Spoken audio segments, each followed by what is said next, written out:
কৃষ্ণ, আজকে শুনুন ইন্দিরা একাদশী ব্রত মাহাত্ম্য কথা। মহারাজ যুধিষ্ঠির বললেন, হে মধুসূদন, আশ্বিন মাসের কৃষ্ণপক্ষী একাদশীর কী নাম তা কৃপা করে বলুন। শ্রীকৃষ্ণ বললেন, হে রাজেন, আশ্বিন মাসের একাদশী ইন্দিরা নামে পরিচিত। এই ব্রত প্রভাবে মহাপাপ বিনষ্ট হয়। এমনকি কর্মবিপাকে যারা নিম্নজনী প্রাপ্ত হয়েছেন সেই সব মহাপুরুষদের পূর্বপুরুষদেরও উত্তম গতি লাভ হয়। এই একাদশীর মাহাত্ম্য শোনামাত্রই সামবেদীয় যজ্ঞ ফল প্রাপ্ত হওয়া যায়। হে রাজান, মাহিষ্মতি নগরে ইন্দ্রসেন নামে এক প্রসিদ্ধ রাজা ছিলেন।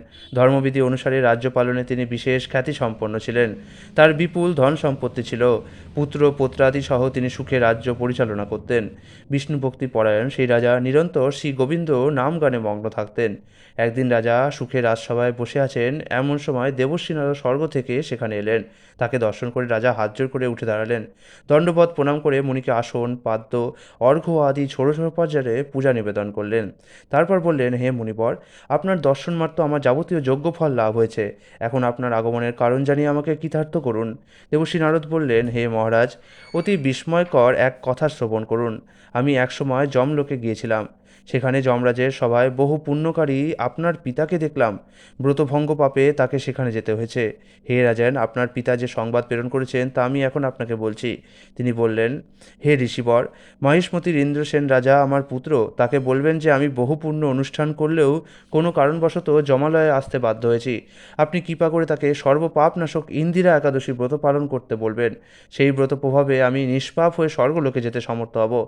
এই কথা জানাবার জন্যই আমার আগমন। হে রাজান, আপনার পিতার মঙ্গল বিধানে আপনি যথাবিধি ইন্দিরা ব্রত পালন করবেন।